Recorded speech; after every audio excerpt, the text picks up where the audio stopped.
Avant toute chose, nous nous rappelons la bonne nouvelle de l'Évangile. Qui que vous soyez, où que vous en soyez sur votre chemin de vie, la grâce et la paix vous sont données de la part de Dieu notre Père et de Jésus le Christ, notre Sauveur.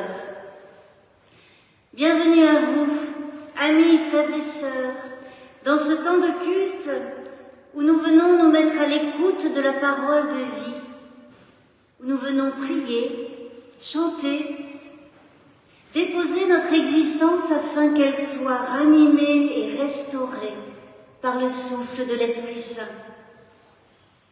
En présence ou à distance, habitués, invités ou passants, enfants ou adultes, nous sommes rassemblés, reliés, reconnus et aimés.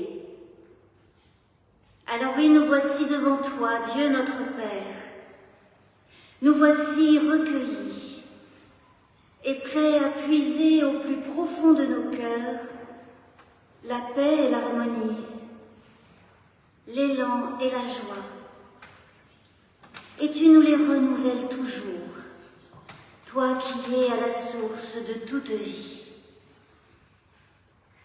Telle est notre confiance. Amen. Dans les feuilles blanches que vous avez trouvées dans les recueils de cantiques, nous allons chanter le premier spontané. C'est la double feuille. Le premier spontané, chanter à Dieu d'un même cœur, et nous nous levons pour chanter.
Nous restons debout pour le temps de la louange dans laquelle Frédéric va nous conduire.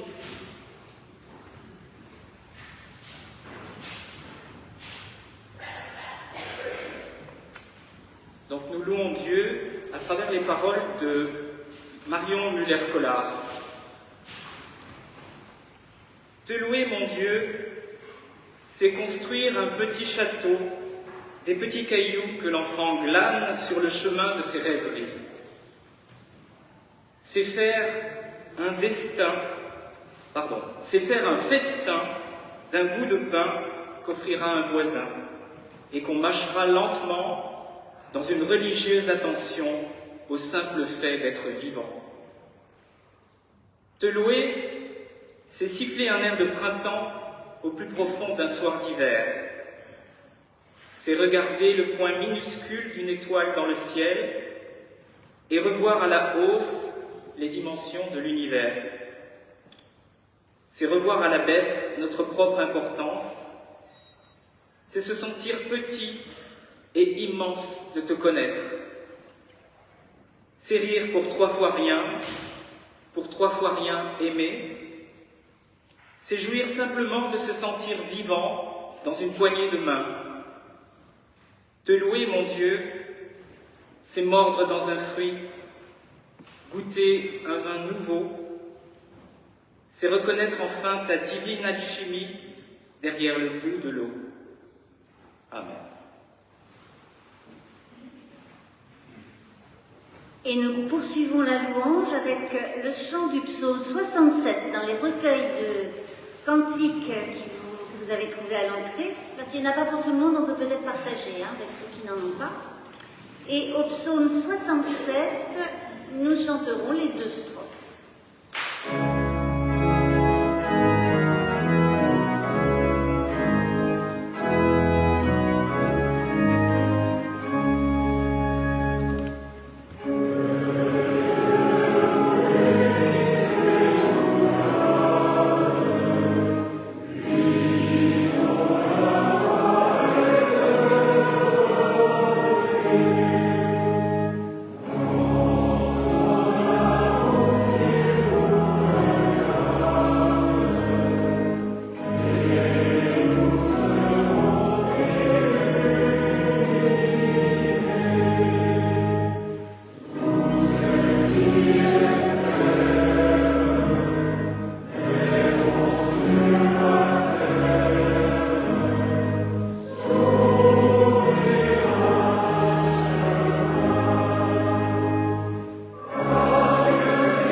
Virginie, Nicolas. L'Église ici rassemblée, qui est un des visages de l'Église du Christ, vous accueille avec joie, vous et votre enfant dont vous avez demandé le baptême, afin qu'elle reçoive le signe de la grâce de Dieu, qu'elle soit accueillie solennellement dans l'Église. Avant que nous le cherchions, Dieu est déjà près de nous. Avant que nous puissions lui répondre, déjà il nous appelle par notre nom. Le baptême est le signe de ce Dieu qui, en Christ, vient à notre rencontre inconditionnellement. Et puis aujourd'hui, notre louange monte aussi pour Christophe, qui veut lui aussi recevoir le baptême. C'est le moment. C'est ce moment où l'on conduit des années de réflexion personnelle et partagée. Des années aussi d'engagement au foyer de l'âme comme catéchète auprès des enfants de l'école biblique. L'énergie de marcher sur le chemin de ta vie, le souffle pour avancer avec persévérance, la joie de cheminer avec d'autres. Tu en as, Christophe, reconnu la source. Le baptême est le signe de ce Dieu qui veut pour toi et pour tous la vie et qui en Christ nous la donne en abondance. Et je vous invite à entendre ce texte des Écritures qui fondent l'institution du baptême. C'est dans l'Évangile selon Matthieu, tout à la fin de cet Évangile. Jésus, au moment de quitter ses disciples, s'approcha d'eux et leur dit « Tout pouvoir m'a été donné dans le ciel et sur la terre. Allez, faites de toutes les nations des disciples, baptisez-les pour le nom du Père, du Fils et du Saint-Esprit, et apprenez-leur à garder tout ce que je vous ai enseigné. Et voici, je suis avec vous tous les jours, jusqu'à la fin du monde. Comme la voix venue du ciel le dit à Jésus, baptisé dans le fleuve Jourdain, « Tu es mon Fils bien-aimé, en toi j'ai mis toute mon affection. » Par le baptême, Dieu déclare à Christophe et à Florence, « Tu es mon enfant, même si tu ne le sais pas encore. Je t'adopte, je te connais par ton nom, et je t'aime d'un amour éternel. » Aussi certainement que l'eau va couler sur la tête de Florence et de Christophe, aussi certainement cette parole est vraie. Dieu nous a aimés le premier. Le baptême en est le signe et le sceau. Dieu y engage sa parole. Et puisque pour ce baptême nous sommes rassemblés en Église, je vous invite à vous lever pour entendre cette confession de foi, une des expressions de la foi de l'Église.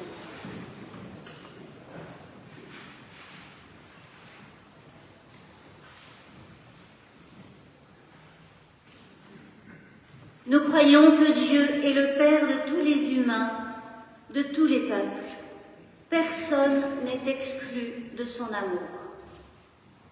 Nous sommes tous créés à son image et à sa ressemblance. C'est ce qui fonde la dignité et l'égalité de tous les humains. Dieu, le Père, a donné la terre à tous et pour tous. C'est ce qui fonde la solidarité. Les biens de la création doivent affluer dans les mains de tous. C'est le plus sûr chemin de la paix, car la paix est le fruit de la justice. Nous croyons que Jésus le Christ est frère de tous les humains, des pauvres particulièrement. C'est lui que nous voyons avoir faim, être nus, étrangers, prisonniers, malades. Nous croyons que celui qui juge, humilie ou calomnie, juge, humilie, calomnie Jésus-Christ, car tout humain a le visage du Christ. Nous croyons que Jésus-Christ, par sa vie et ses paroles, nous dit qui est l'être humain. Nous avons à faire nôtres les choix qu'il a faits, faire passer les personnes avant les richesses, la liberté avant la tranquillité, la vérité avant la propre opinion, le respect des autres avant l'efficacité, l'amour avant la loi. Jésus-Christ ressuscité nous donne l'Esprit de Dieu. Nous croyons que l'Esprit est esprit de liberté, esprit d'hospitalité, esprit de justice, esprit de paix.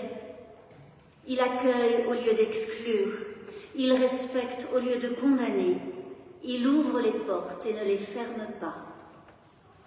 Nous croyons que son espérance est plus forte que tous les désespoirs. Amen. Et nous chantons dans la double feuille de culte, le spontané de la confession de foi, qui commence par le cœur de Dieu est révélé, c'est sur la page 3 de cette double feuille.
Cynthia, Florence, je vous invite à approcher avec le parrain et la marraine de Florence, avec Aurore aussi, si elle veut venir, la grande sœur.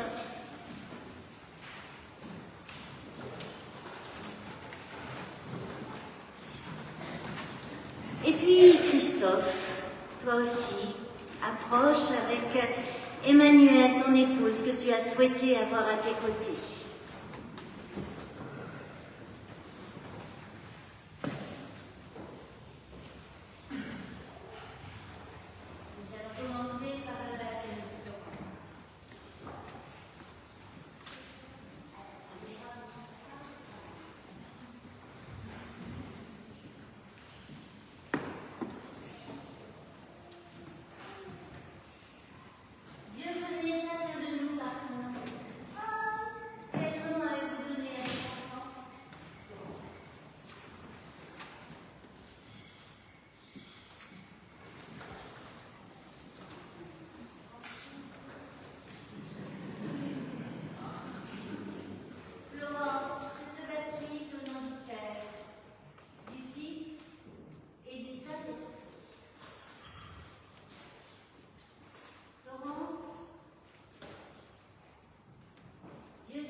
Florence, par sa bonté, Dieu nous a confié la grande responsabilité de prendre soin de toi. Nous mesurons l'importance de notre rôle de parent, de t'aider à tracer ton chemin de vie. Tu ne cesses de nous surprendre par ta personnalité bien affirmée, ton indépendance et ta sincérité. Ta détermination et ta force de caractère sont des atouts précieux qui t'aideront à combattre un monde parfois hostile. Nous avons la chance d'être tes parents. Nous te promettons de faire de notre mieux pour t'accompagner. Nous te promettons de faire de notre mieux pour t'accompagner jour après jour et t'éveiller au monde qui t'entoure. Nous nous engageons à te protéger, à veiller sur toi, afin que tu sois libre de t'épanouir à ton rythme. Dans l'amour et le respect, nous t'aiderons à avoir confiance en toi, afin que tu puisses faire tes choix en accord avec ton libre arbitre et ton esprit critique.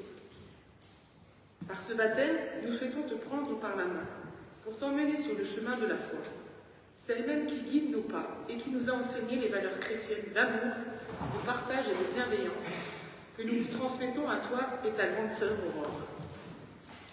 Nous souhaitons être tes guides pour t'aider à entendre et comprendre la parole de Dieu et préparer ton cœur à recevoir son amour infini.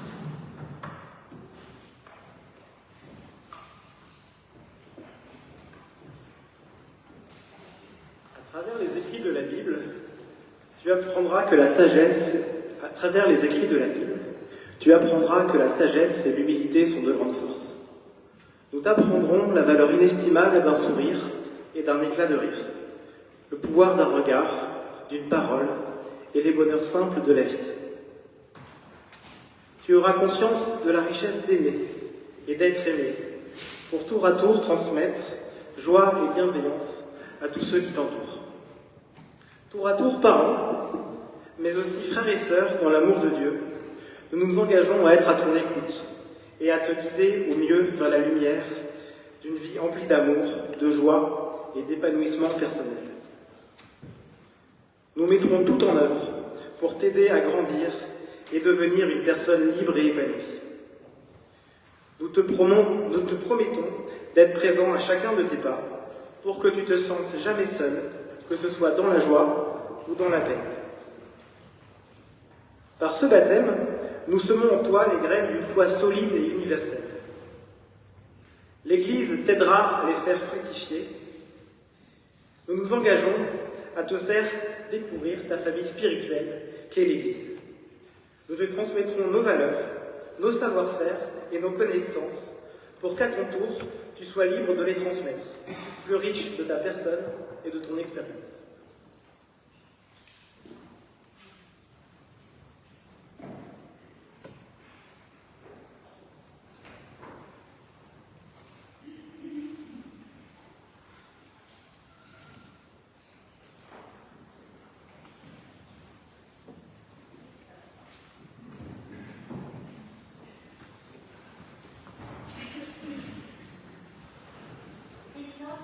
Est-ce librement et joyeusement que tu veux être baptisé?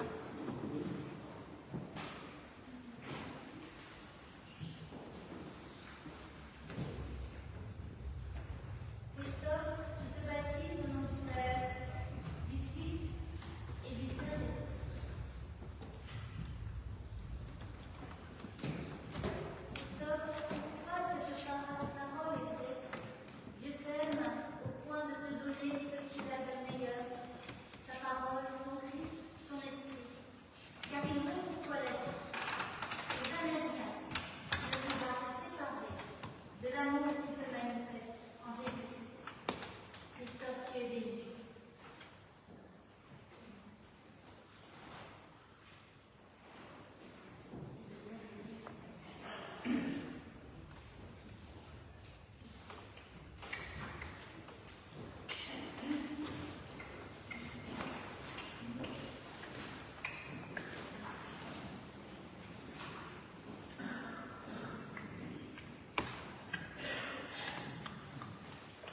Oui, Dominique, tu m'as demandé à l'instant si c'était librement et joyeusement que je me présentais à ce baptême. Que des motifs de joie, et c'est bien peu dire.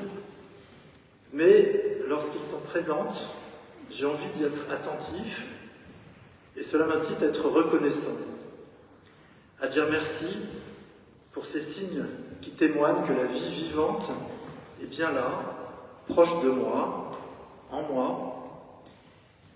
Dire merci, rendre grâce pour la beauté du monde, pour la beauté de la créativité humaine qui ne cesse de se manifester autour de nous et qui nous effleure parfois en des occasions privilégiées. Mais à qui dire merci? Pas seulement à moi-même, à ma famille proche, à mes amis, mes ancêtres ou à la chance. Lorsque vient cette envie de dire merci, qui me déborde, c'est tout cela, mais c'est encore bien plus. Dire merci, c'est lâcher prise et me laisser porter par une main beaucoup plus grande que moi, une source infinie d'amour. Si traduire ce sentiment intime de foi, c'est la certitude de pouvoir à chaque instant de ma vie me tourner vers toi, Père, pour te dire merci. Et si je suis ici aujourd'hui devant notre assemblée, c'est pour témoigner de cet acquiescement qui est le mien aujourd'hui. Ce baptême est un jalon dans ma vie d'humain, un jalon dont l'arrivée est naturelle, qui n'est pas le fruit d'une nuit mystique pascalienne, qui ne me transforme pas, soudain, en un homme meilleur, qui ne me propulse pas dans je ne sais quel lointain éthéré. Au contraire, je veux inscrire ce jalon dans mon parcours de vie. Et ce, d'autant plus joyeusement que personne, aucune autorité ne l'a exigé de moi, même au temps enfantin où je fréquentais le temple réformé de Massy-Palaiseau dans les années 60. Et bien plus tard, il y a bientôt 10 ans, lorsqu'Emmanuel, Inès et moi avons franchi la porte du foyer de l'âme, Nous avons trouvé un accueil spirituel. Personne ne m'a demandé que je porte au revers de ma veste une médaille attestant de mon baptême. J'aurais été bien en peine de le faire.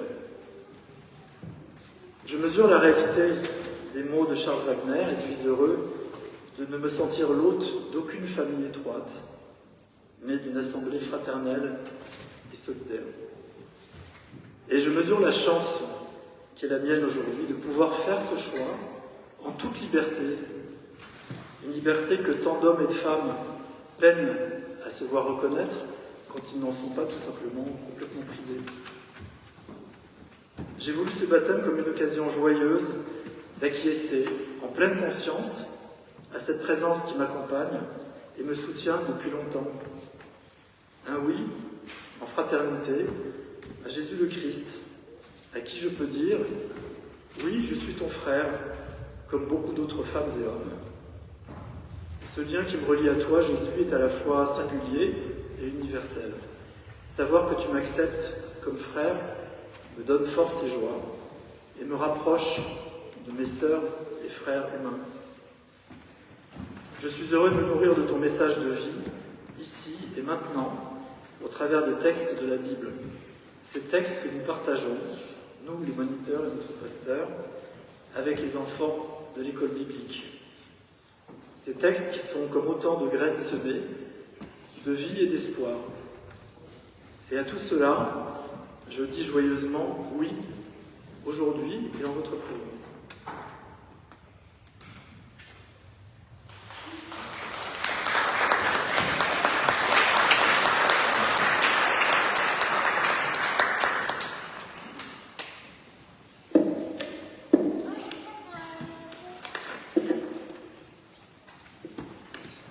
Christophe, Virginie, Nicolas, parrain et marraine, vous êtes invités là où vous vivez, à Paris ou près d'Angers, à prendre part à la vie spirituelle, matérielle, cultuelle de l'Église.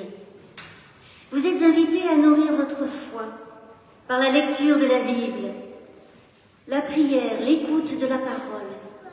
Et vous êtes encouragés à mettre au service de vos frères et sœurs les dons qui sont les vôtres. Et l'Éternel sera votre joie.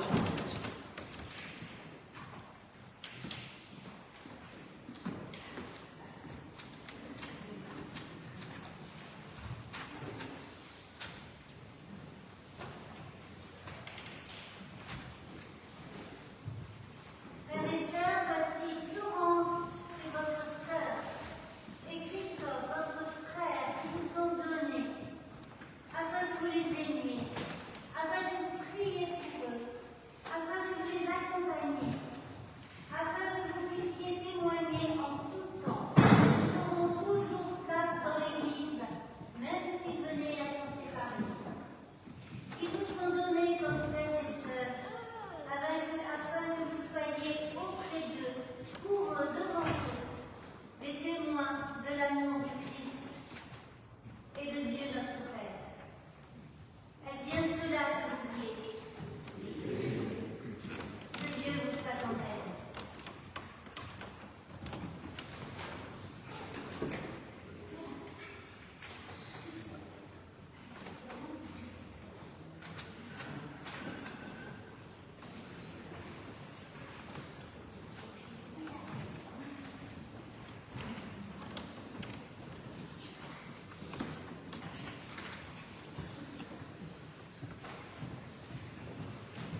Nous prions.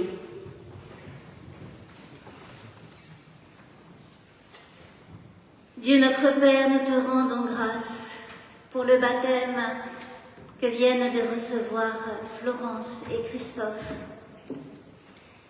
Nous te rendons grâce pour la fidélité de ton amour à travers les temps, à travers l'espace, pour l'abondance de tes dons en Jésus-Christ.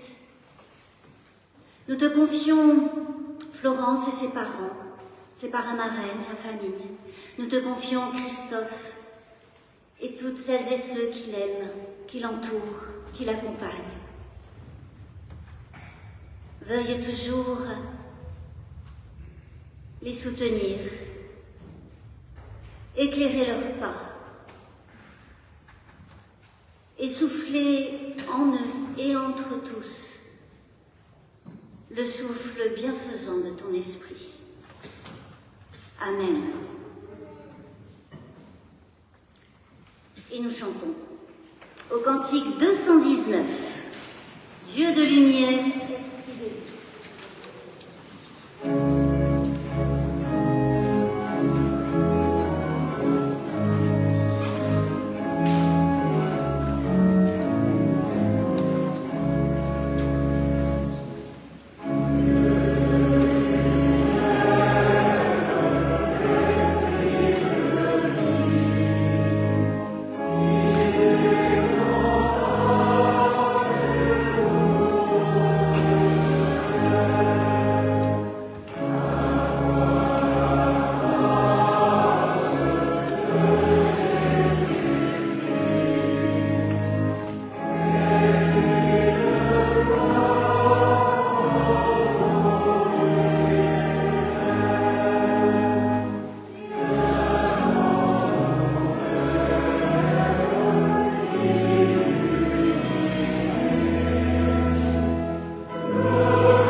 Prenez place et puis nous allons saluer les enfants de l'école biblique qui vont partir à leur séance, une séance particulière puisqu'aujourd'hui ils vont faire une fresque du climat, cette animation qui sensibilise à l'importance de la création et aux difficultés causées par le réchauffement climatique et à ses causes. Voilà, de ce fait, comme il y a quelques places devant, si vous êtes au fond et que vous voulez vous rapprocher, voilà, n'hésitez pas.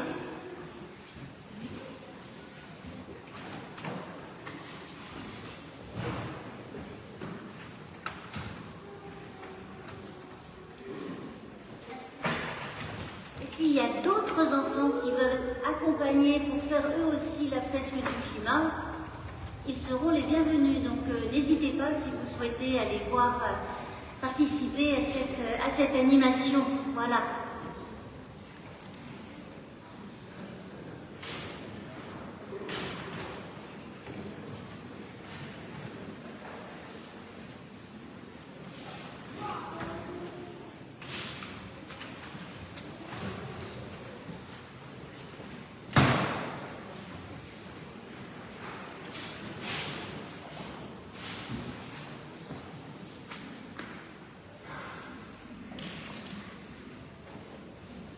Avant de lire dans les Écritures le texte qui portera notre méditation de ce jour, nous prions.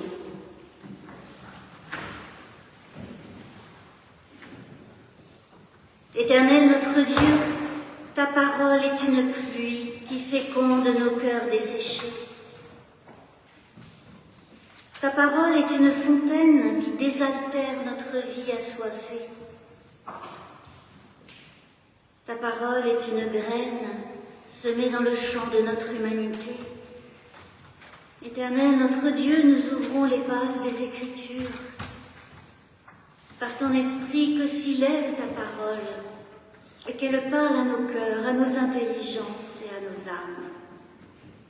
Amen.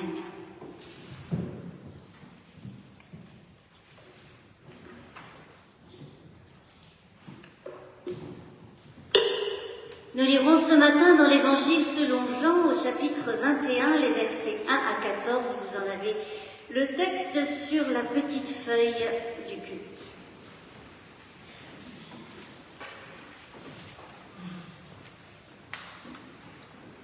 Après cela, Jésus se manifesta encore aux disciples à la mer de Tibériade.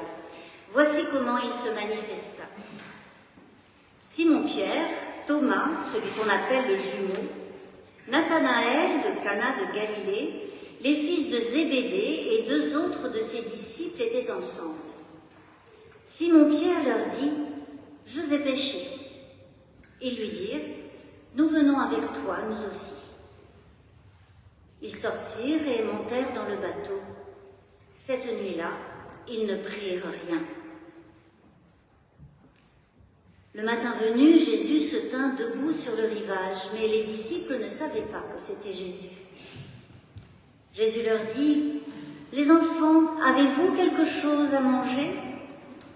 Ils lui répondirent, « Non. » Il leur dit, « Jetez le filet à droite du bateau et vous trouverez. » Ils le jetèrent donc et ils n'étaient plus capables de le retirer tant il y avait de poissons. Alors le disciple que Jésus aimait dit à Pierre, « C'est le Seigneur. » Quand Simon-Pierre eut entendu que c'était le Seigneur, il attacha son vêtement à la ceinture, car il était nu, et il se jeta à la mer.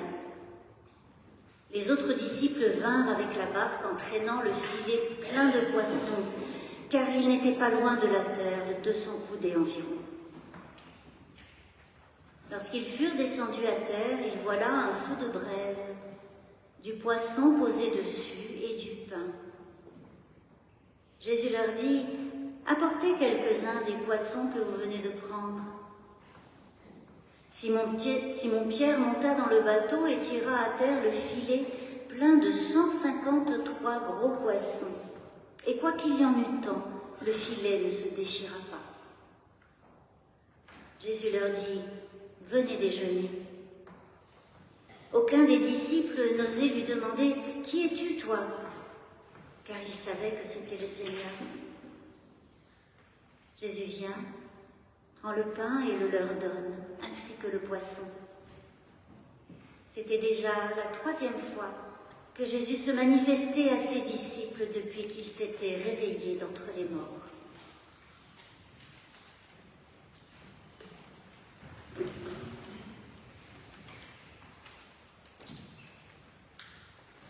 Voici pour ce matin un récit très simple. Il est sans vocabulaire particulièrement théologique, une histoire de pêche, un déjeuner sur le rivage. Mais c'est aussi un récit rempli de métaphores et de symboles.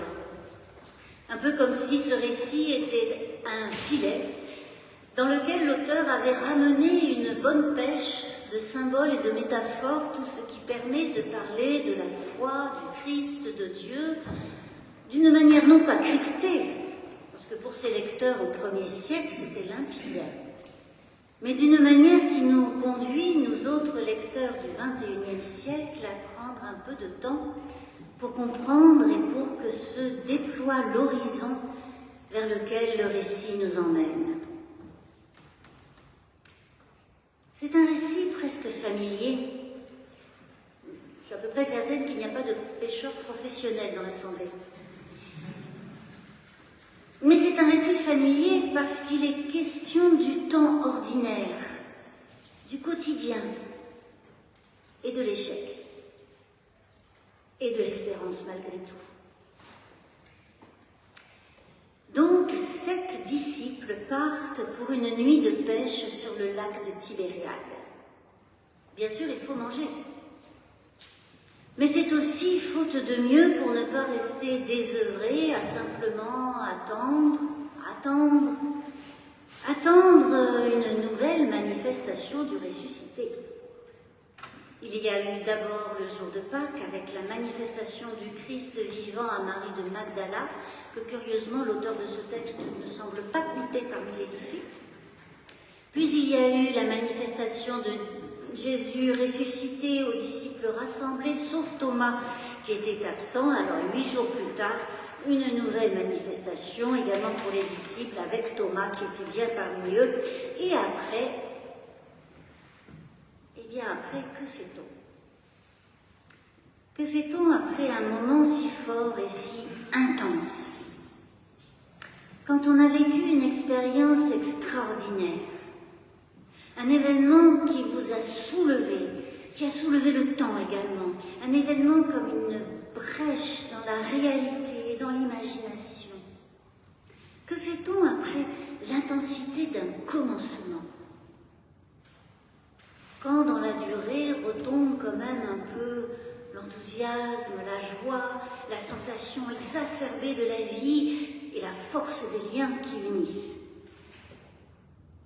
Eh bien, on va à la pêche. On fait ce qu'on sait faire, ce qu'on a l'habitude de faire. Et suivant l'état d'esprit, on retourne, on retombe, on reprend, on revient dans le quotidien. Et le quotidien, c'est parfois difficile.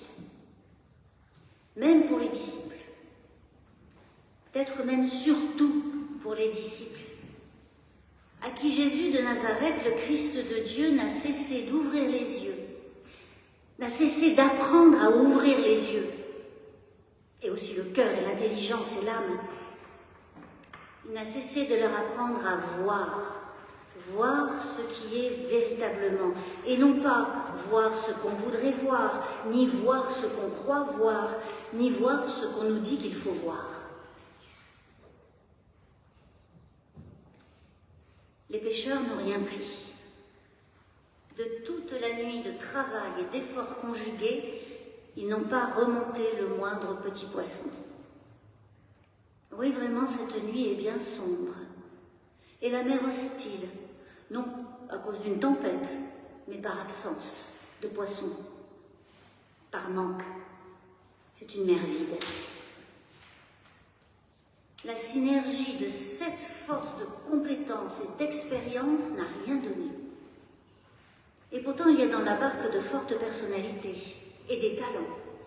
Et puis surtout, beaucoup d'humanité, y compris dans ses limites. Il y a Pierre, Simon-Pierre, le disciple pêcheur, enthousiaste aussi, et souvent un peu trop, au risque de ne pas tenir sa parole.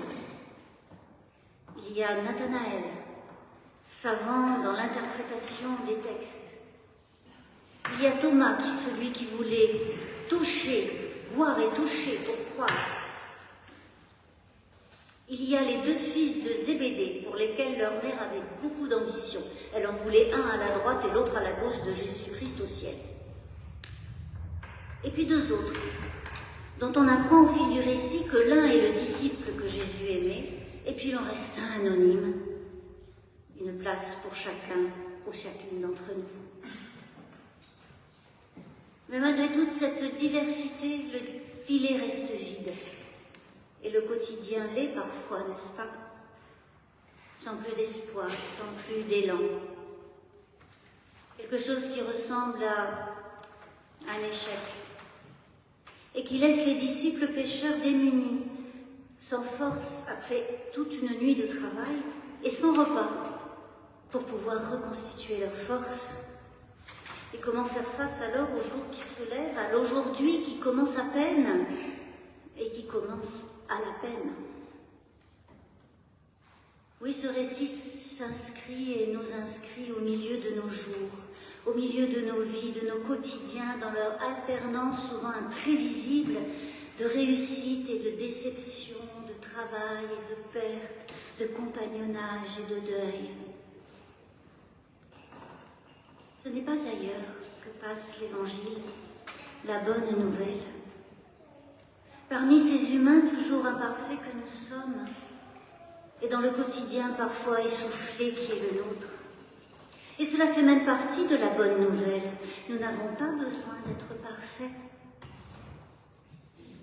Et l'ordinaire des jours est le lieu et le temps de la venue du Christ. Jésus, le ressuscité, vient au matin et se tient sur le rivage. « Les enfants, avez-vous quelque chose à manger ?» Oui, parce que lui, toujours, il donne la parole. Il fait parler de ce qui tient à cœur, de ce qui importe. Et ce ne sont jamais des questions artificielles, de convenance, pour faire passer le temps. Jésus fait parler depuis la profondeur et l'intériorité de l'être, y compris quand l'être humain est démuni, manquant du nécessaire et manquant sa propre humanité. Non, répondent les disciples, ils n'ont rien, rien du tout. Et Pierre est même tout nu dans la barque. Un seul mot, non, mais un mot qui suffit à dire une vérité d'être en cet instant. Ils n'ont rien à manger, un rien à manger qui ait besoin d'être nourri. Le nom des disciples, c'est la juste réponse parce que c'est celle qui correspond à leur dénuement, à leur manque de vie. C'est pourquoi lorsque Pierre entend, grâce aux disciples que Jésus aimait, que c'est le Seigneur ressuscité qui se tient là, eh bien il se jette à la mer, le vêtement saint autour des reins. Le vêtement saint autour des reins, c'est à la fois le symbole du serviteur du Seigneur qui est là, et le symbole de celui qui se met en marche vers la vie, en marche dans la vie. Le Christ n'a-t-il pas été envoyé pour que les brebis, l'image des disciples, aient la vie et l'aient en abondance? Pierre se jette à l'eau. Et c'est comme s'il se jetait dans la vie donnée par la source de la vie qui appelle à vivre un dynamisme qui est le Christ vivant. Ce Christ, parole de Dieu faite chair, qui n'avait pas gardé sa vie pour lui, mais qui l'avait donnée, qui la donne toujours en partage, en générosité, en grâce, par-delà sa mort même. Pierre se jette à l'eau, vers la vie, pour la vie, dans la vie, et cette plongée est aussi celle signifiée par le baptême demandé et reçu par Christophe, demandé par Virginie et Nicolas pour Florence, parce que Dieu veut la vie pour eux. Que Christophe vive, que Florence vive de la vie vivante, offerte en Jésus-Christ.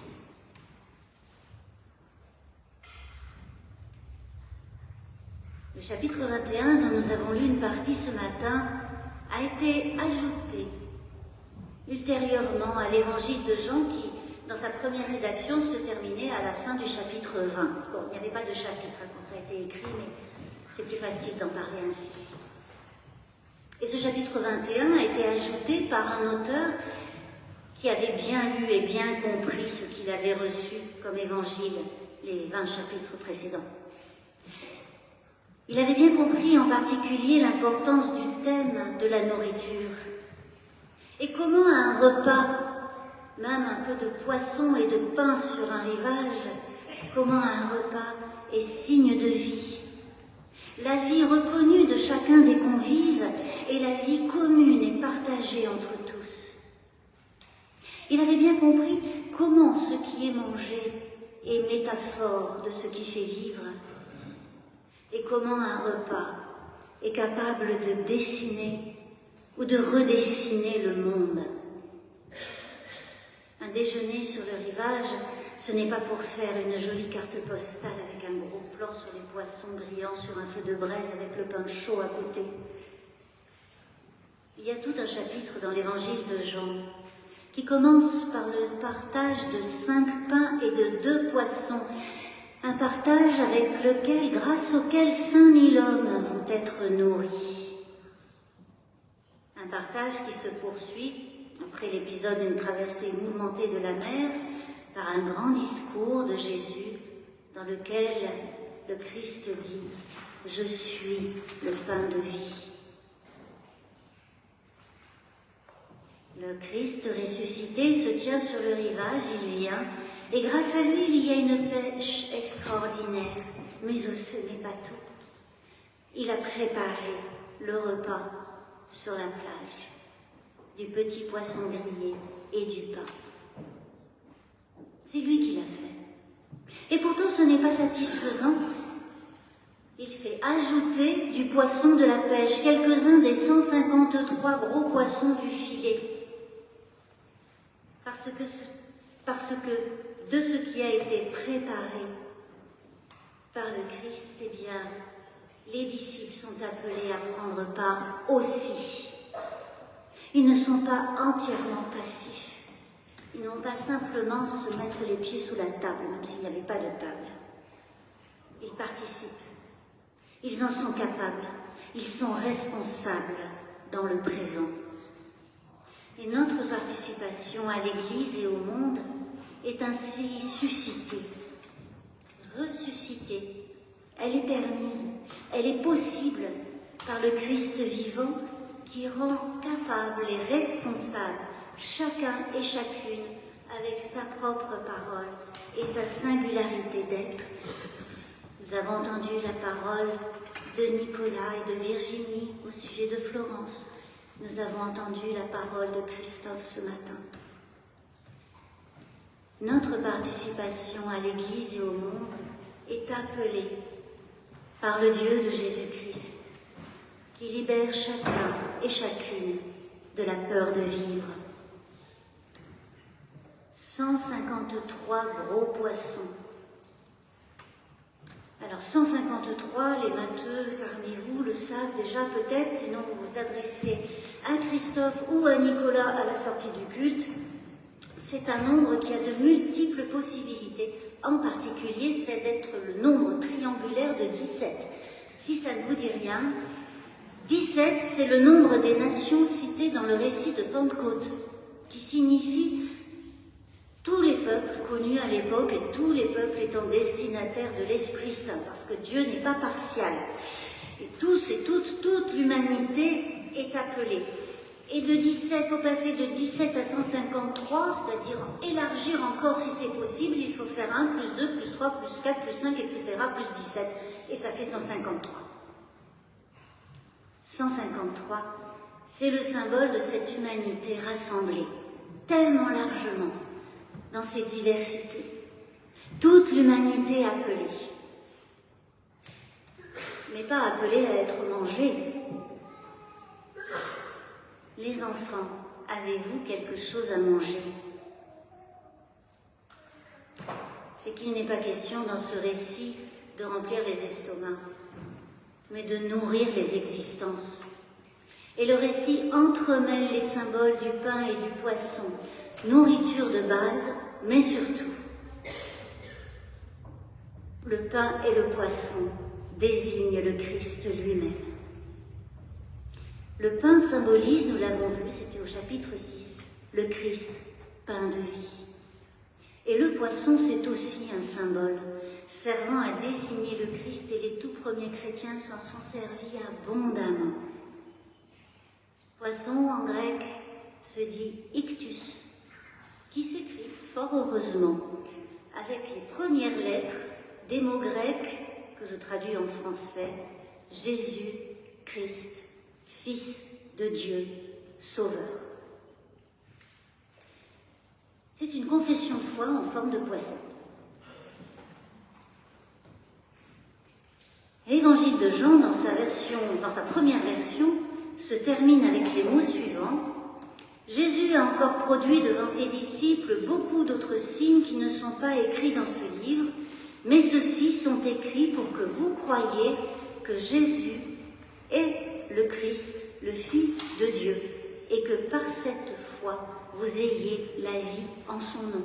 Avoir la vie en son nom, être vivant en son nom, dans le vocabulaire de l'évangile de Jean, c'est une manière de dire le salut, être sauvé. Jésus, Christ, Fils de Dieu, Sauveur. Poisson. Le poisson, c'est le Christ, comme il est le pain. Et c'est de lui dont nous sommes nourris. C'est lui qui nourrit de sa vie vivante notre existence, et Jean le met en récit, très simplement, mais assurément. Il en témoigne parce que c'est son expérience, l'expérience même de la foi, d'être nourri de manière diverse par une parole vivante et vivifiante, une parole qui restaure et qui encourage. Les enfants, avez-vous quelque chose à manger? Qu'est-ce qui vous nourrit? Qu'avez-vous pour vous nourrir, pour que votre vie soit vivante, pour que vous ne soyez pas enfermés dans les échecs, dans les erreurs, dans les ratés, pour ne pas vous retrouver vidés, démunis, affamés, altérés, échoués, pour ne pas tourner en rond dans l'obscurité et l'hostilité, pour reprendre d'autres symboles du récit. Avez-vous quelque chose à manger? Cette question du ressuscité aux disciples est question pour chacun de nous et pour nous ensemble, une question pour le long cours de nos existences. Elle s'est déjà posée à Christophe, elle se posera un jour à Florence. Et parce que ce que nous mangeons, ce qui nous nourrit, nous constitue. La parole qui nous nourrit est en nous, elle nous constitue. Et même, puisque c'est sa vie que le Christ donne comme nourriture pour nos vies, il y a du Christ en nous qui sommes nourris par lui, de lui. Nous ne sommes pas réduits à la biologie, à la physiologie, ni à ce que les aléas de l'existence et les jugements et les assignations du monde font de nous. Nous ne sommes pas réduits à consommer, ni à nous soumettre aux impératifs des logiques humaines. Il y a du Christ en nous. En nous qui nous jetons à l'eau, dans l'eau de la vie vivante. Il y a du Christ en nous, du Christ qui nous attend, comme le ressuscité attend les disciples sur le rivage, c'est-à-dire que le Christ en nous attend de grandir encore en nous. L'échec de la nuit de pêche infructueuse est dépassé par la présence réelle du Christ qui vient, qui est là, qui nourrit. Jean met en scène un récit qui dit la fidélité de Dieu, non pour le succès, parce que le filet plein de gros poissons est un signe, pas un miracle assurant croissance et prospérité. La fidélité du Dieu de Jésus-Christ est pour la vie. C'est la fidélité du don de la vie. Et le passé est dépassé. Et le repas partagé est signe de paix, de fraternité, de confiance, et aussi de réconciliation avec certains disciples qui parfois renient. C'est le matin, et le jour commence. Finalement, oui, il peut commencer. C'est un autre jour, c'est un nouveau jour de Pâques. et ce peut être aujourd'hui. Amen.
Eh bien, voici le moment de partager des annonces, en commençant par remercier Paul Gousseau, qui est l'organiste de ce jour et qui accompagne un culte pour la première fois. Donc, merci à lui d'être venu.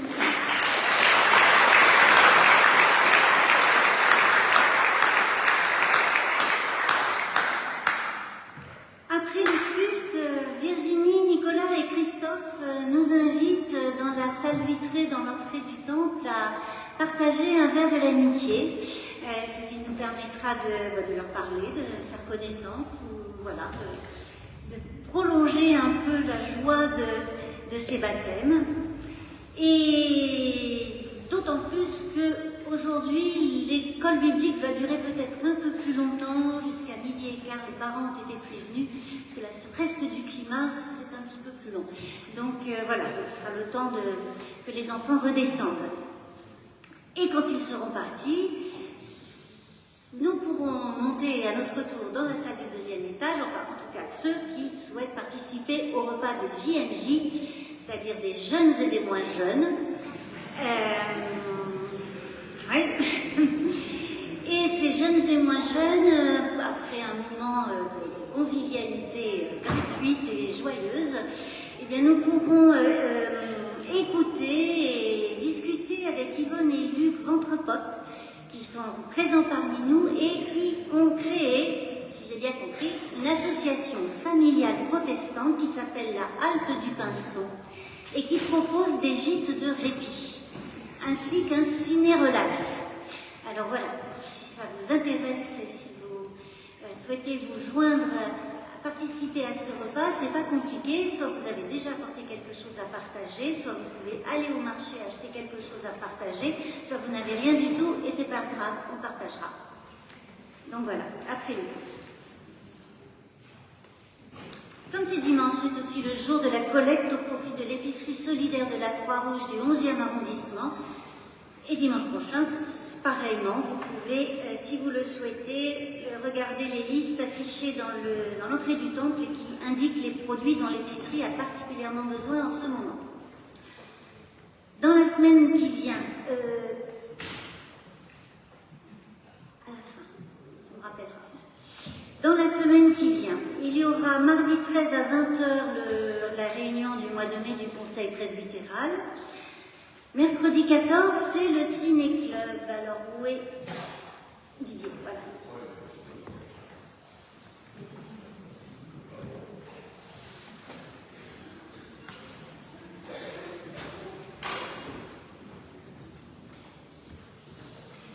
Bonjour à toutes et à tous. Donc, c'est le cinéma du Foyer de l'Arme, le mercredi, 19h45, précédé d'un encart partagé à 19h.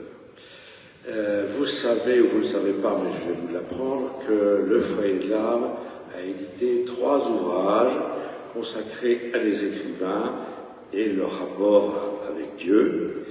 Et donc, le mois dernier, c'était Walt Whitman. Et ce mois-ci, ce sera les rapports de Sigmund Freud avec Dieu. Est-ce que l'autrice est présente? Non.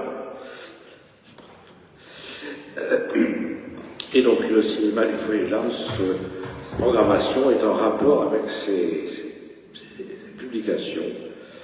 Et donc nous passerons le film de John Huston, Freud, avec Montgomery Clift.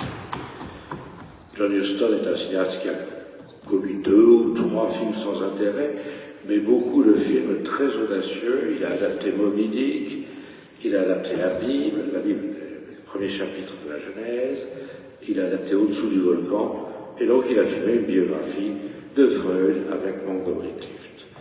Que dire d'autre? Coïncidence, mercredi prochain sort en salle un nouveau film sur Freud. Je dis ça pour les fanatiques. Et c'est Anthony Hopkins qui joue Freud dans cette version. Mais n'allez pas mercredi soir voir ce nouveau film, puisque vous viendrez ici voir le film plus ancien. J'ai bien dit 19h le casse-croûte et 19h45 la projection. Merci. Et cela me fait me rappeler qu'à la sortie du culte, Marie-Geneviève qui est où? Je l'ai vu tout à l'heure. Ah ben voilà, excuse-moi. Marie-Geneviève se tiendra dans l'entrée du temple avec justement un certain nombre d'exemplaires de ces 3 ouvrages dernièrement publiés, mais aussi j'ai ajouté des exemplaires des 2 premiers ouvrages publiés il y a un peu plus d'1 an. Donc si vous n'avez pas encore lu Rousseau et Dieu, Spinoza et Dieu, Walt Whitman et Dieu, Marcel Proust et Dieu, et Sigmund Freud et Dieu, eh bien n'hésitez pas. Et puis voilà, donc nous arrivons aussi à jeudi 15 à 12h30 dans le temple, ce sera la pause spirituelle pour 1 heure. Et vendredi 16 à 19h30, ce sera Théo et Psycho, poursuite de lecture du livre consacré à la divine violence. C'est à 19h30, hein, c'est ça? Voilà. Et on peut apporter quelque chose à partager pour manger également. Samedi 17, ce sera le groupe Ciel et Terre qui se réunira. Christian, il y a un thème? Pardon? Le mensonge. Alors, Ciel et Terre, c'est un groupe qui tricotent ensemble la philosophie, la théologie. Donc, sur le thème du mensonge, samedi à 14h30, dans la salle du 2e. Et puis samedi 17, ça nous le répétons depuis un certain nombre de bulletins et de dimanches, c'est le grand jour de Traverser la nuit. Cet événement organisé conjointement avec la synagogue libérale de la rue Moufle, la paroisse catholique Notre-Dame d'Espérance de la rue de la Roquette et le foyer de l'âme et l'Escale, lieu d'accueil dans le 11e qui sera ici. Donc à partir de 19h30, 20h, vous êtes invités à déambuler dans ces 3 lieux qui sont vraiment tout proches les uns des autres, à 5 minutes à pied, et à y profiter des différentes animations proposées dans l'un ou l'autre, sachant également qu'il y a dans chacun des lieux un temps fort et qui sont décalés pour que vous puissiez participer aux 3 si vous le souhaitez. En ce qui concerne le foyer de l'âme, alors d'abord je vais dire que sur le QR code de l'affiche qui est là, vous pouvez avoir l'intégralité du programme, donc préparez votre soirée. En ce qui concerne le foyer de l'âme, nous avons besoin de gâteaux faciles à manger, c'est pour le temps d'accueil et de convivialité que nous proposons dans la salle vitrée, donc des bons gâteaux, des petits gâteaux, enfin voilà. Merci de les apporter pour samedi 19h. Un peu plus tard, si vous arrivez plus tard, il y aura également des boissons qui seront proposées. Le temps fort sera de faire vivre aux personnes qui seront là une expérience de chant d'assemblée. Parce que le chant d'assemblée, c'est vraiment une caractéristique du protestantisme et du terreau réformé particulièrement. Donc nous ferons chanter avec l'aide d'Elisabeth Joyer, une organiste que nous connaissons ici. Nous ferons chanter les personnes qui seront là. Et si vous venez, vous pourrez les soutenir un peu. Et si possible, j'aurais peut-être besoin d'un ou 2 bénévoles supplémentaires pour accueillir les personnes, faire l'accueil, les guider dans l'expo photo qui va être installée.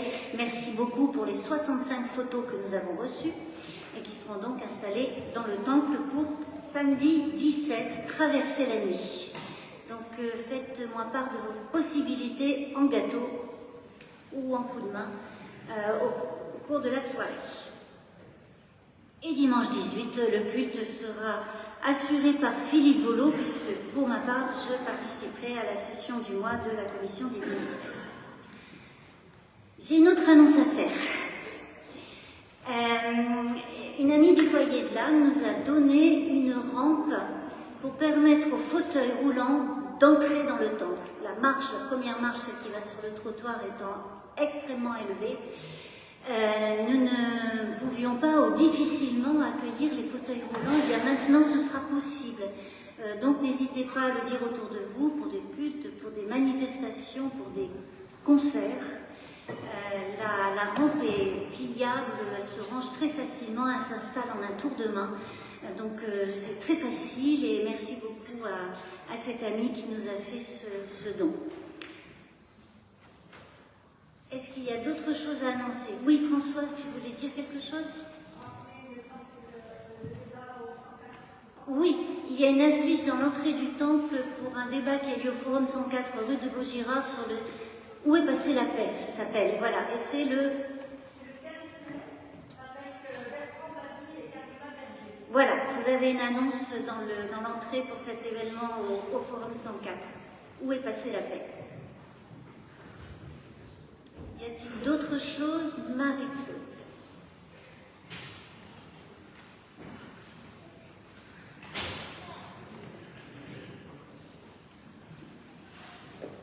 Oui, Marie-Claude qui vient vous parler de la journée du 15 juin.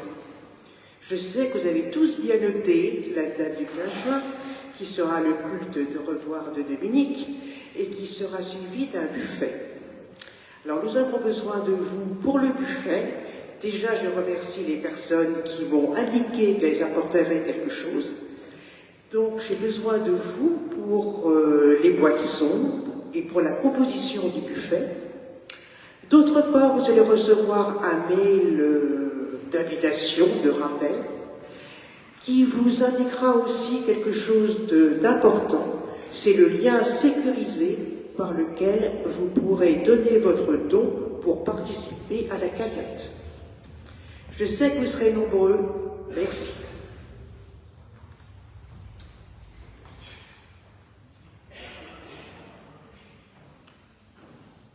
Et j'ai une dernière annonce à faire de la part de Vincent Fabre. Nous avons besoin de pots de confiture vides, qui seront remplis, bien sûr, mais il faut des pots de confiture vides. Donc si vous en avez, n'hésitez pas à les apporter, à les remettre à Teresa ou à les poser dans un coin du temple. Vincent Fabre revient le 1er juin et donc ça m'intéresserait d'avoir des pots pour mettre sa confiture dedans. Voilà.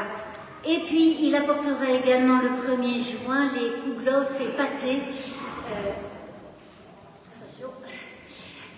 qu'il a proposé. Et si vous souhaitez en commander, soit vous prenez contact avec lui, soit vous me l'indiquez et je transmettrai le message. Et si nous n'avons plus d'annonce, eh bien, c'est le moment de l'offrande. Et votre offrande est importante parce que c'est grâce à elle que le foyer de l'âme peut accueillir celles et ceux qui viennent, proposer ces temps qui nous permettent de nourrir notre foi, de nous retrouver, de cultiver la fraternité et l'espérance.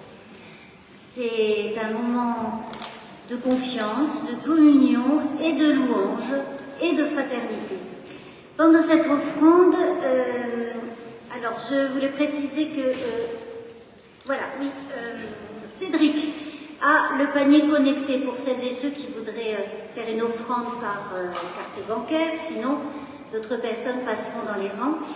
Et pendant cette offrande, nous allons nous lever pour chanter et nous chantons au cantique 256, Célébrons Dieu notre Père.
Nous nous recueillons ensemble dans la prière d'intercession dans laquelle Frédéric va nous guider.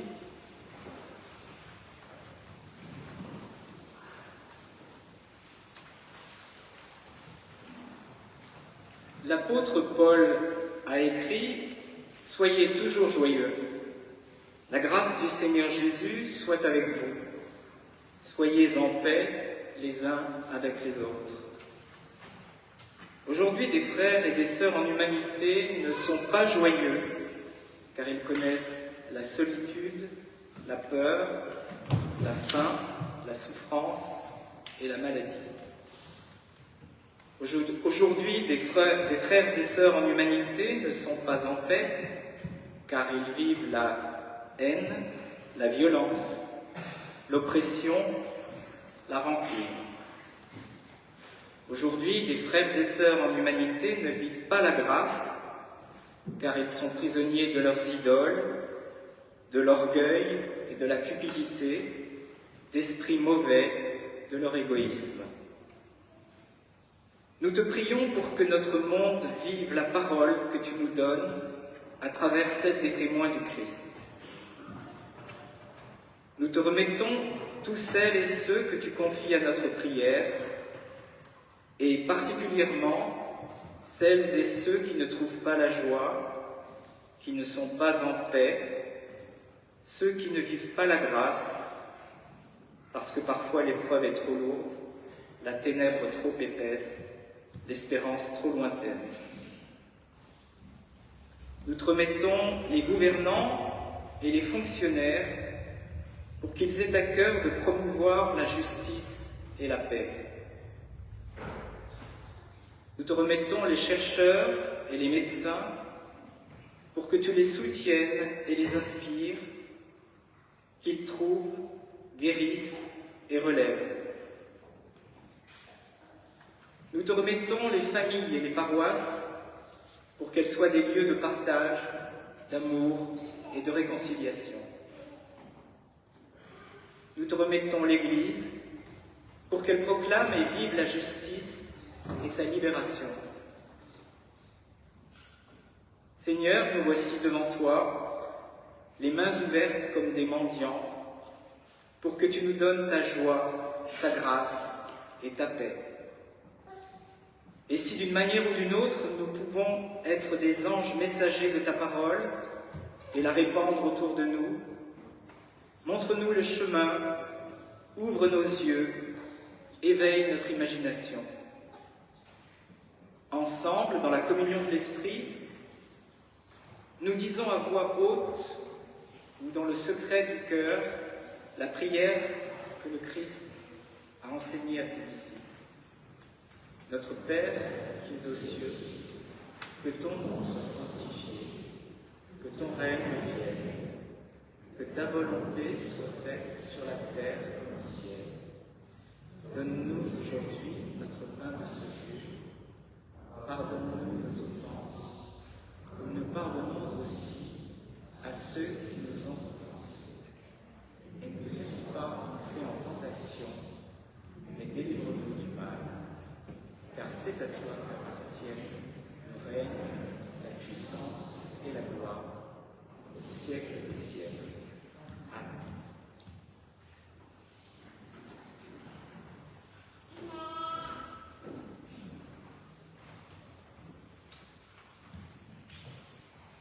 Nous arrivons au terme de ce culte. Je vous invite à vous lever pour entendre l'exhortation. Et puis nous chanterons le dernier spontané de la feuille de culte avant la bénédiction. Et après la bénédiction, nous reprendrons place pour écouter la dernière pièce d'orgue. Le Christ vivant vient et il se tient là, dans le rire des enfants, dans le savoir-faire des artisans, dans la lenteur des gens âgés, dans la patience des enseignants, dans la fidélité des amis, dans le dévouement des soignants, peut-être même dans l'exubérance des animaux, et puis dans le sourire de ceux qui ne se prennent pas au sérieux. Et puissiez-vous à tous leur transmettre la bénédiction de Dieu.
Mes frères et sœurs, l'Éternel vous bénit.